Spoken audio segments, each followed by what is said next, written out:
What if one single day could change the fate of an entire nation forever?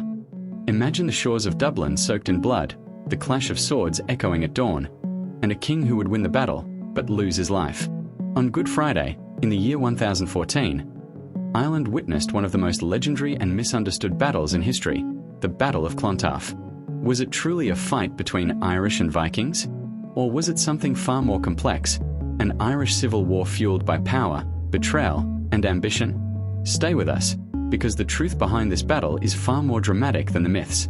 Welcome to the channel, where we bring history to life through powerful stories and deep research.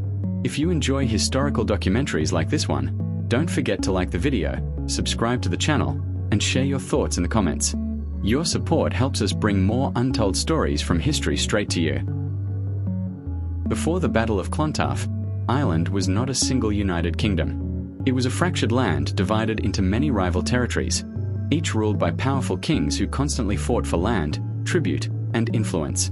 Loyalty shifted quickly, alliances were temporary, and betrayal was common. There was no permanent central authority, only the idea of a high king, often challenged and rarely obeyed by all.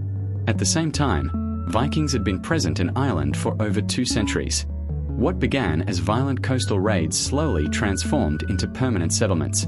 Cities such as Dublin became thriving Viking-controlled trade centres, linking Ireland to Scandinavia, Britain, and mainland Europe. Over time, many Vikings adopted Irish customs, married into Irish families, and became deeply entangled in local politics. Brian Boru was not born into royal privilege. He came from Munster, a region long overshadowed by more powerful dynasties. Through intelligence, patience, and relentless military campaigns, Brian slowly rose to power. Unlike other kings who ruled through fear alone, Brian combined warfare with diplomacy. He demanded hostages, arranged political marriages, and carefully weakened his enemies one by one. By the early 1000s, Brian Boru had done what few believed possible.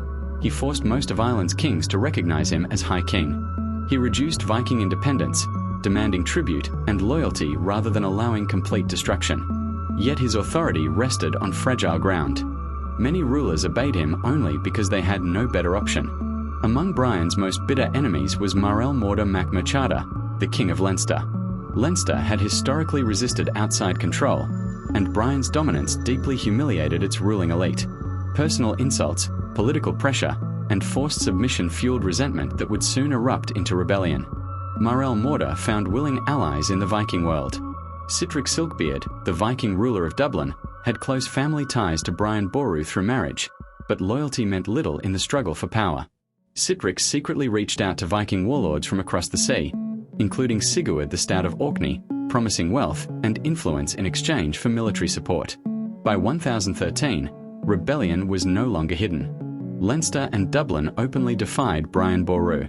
Armies gathered, ships arrived from the north, and mercenaries prepared for what was expected to be the largest battle Ireland had ever seen.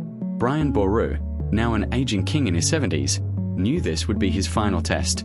Despite his age, Brian organized a massive coalition force made up of warriors from Munster, Connaught, and loyal Irish allies. Ironically, his army also included Viking fighters who had chosen loyalty to him over rebellion. This was not a simple Irish versus Viking conflict. It was a war shaped by ambition, politics, and divided loyalties. On the morning of Good Friday, April 23, 1014, the two armies faced each other near the coastal plains of Clontarf, just outside Dublin. The sea lay behind the Viking Leinster forces, a dangerous position that would later prove fatal as the tide rose. The battle began at dawn and quickly turned savage. Swords clashed, shields shattered, and bodies fell by the hundreds. Viking warriors wore heavy armor, relying on strength and discipline, while many Irish fighters favored speed, axes, and mobility. The fighting continued hour after hour with no clear winner. As exhaustion spread across the battlefield, key leaders fell. Sigurd the Stout, carrying a legendary banner said to guarantee victory at the cost of the bearer's life, was slain. Máel Mór, the heart of the rebellion, also fell in brutal combat.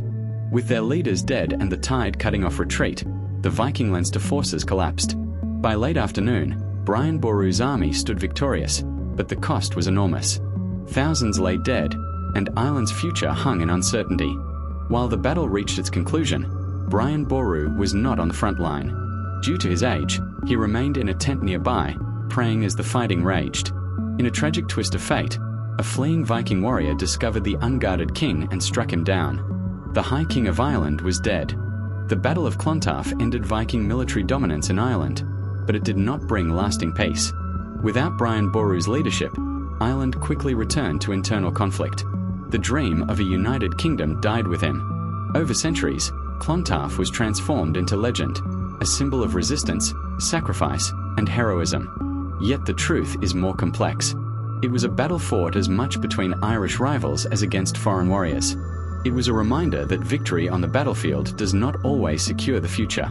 If you enjoyed this historical documentary, please like the video, subscribe to the channel, and share your thoughts in the comments. And let us know which historical topic you want to see next. We always try to fulfill your requests and bring the stories you ask for. Your love and support keep this channel alive. See you in the next journey through history.